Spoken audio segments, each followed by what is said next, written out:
টানা বৃষ্টি ও উজান থেকে নেমে আসা পাহাড়ি ঢলে দেশের বিভিন্ন অঞ্চলে বন্যা পরিস্থিতির অবনতি হয়েছে। চট্টগ্রাম, বান্দরবান, রাঙামাটি, কক্সবাজার ও সিলেটে বন্যায় পানিবন্দী হয়ে পড়েছেন লাখ লাখ মানুষ।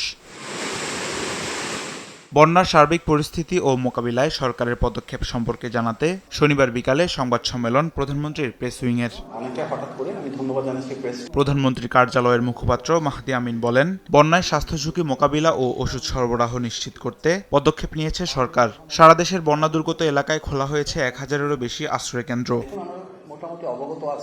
প্রধানমন্ত্রীর অনুদানে 2 কোটি টাকা ক্ষতিগ্রস্ত মানুষের কাছে পৌঁছে দেওয়া হয়েছে বলেও জানান মাহদি আমিন। মাননীয় প্রধানমন্ত্রী ইতিমধ্যে অর্থনৈতিক অনুদান নিশ্চিত করেছেন।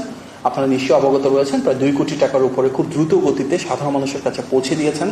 বিভিন্ন ধরনের ত্রাণ সামগ্রী প্রতিটি পরিবারের কাছে পৌঁছে দেওয়ার উদ্যোগ গ্রহণ করেছেন এবং যারা অর্থনৈতিকভাবে বিপদগ্রস্ত রয়েছেন, বিভিন্ন জায়গায় যাদের ঘর বাড়ি বিলীন হয়ে গিয়েছে, তাদের প্রায় প্রতিটি পরিবারের কাছে চাল পৌঁছে দেওয়ার জন্য যে অবিরত প্রচেষ্টা, সেটা অব্যাহত রয়েছে। আগামী 16 জুলাই পর্যন্ত চট্টগ্রাম শিক্ষা বোর্ডের আওতাধীন সব জেলার এইচএসসি ও সমমানের পরীক্ষা স্থগিতের ঘোষণা দেওয়া হয়।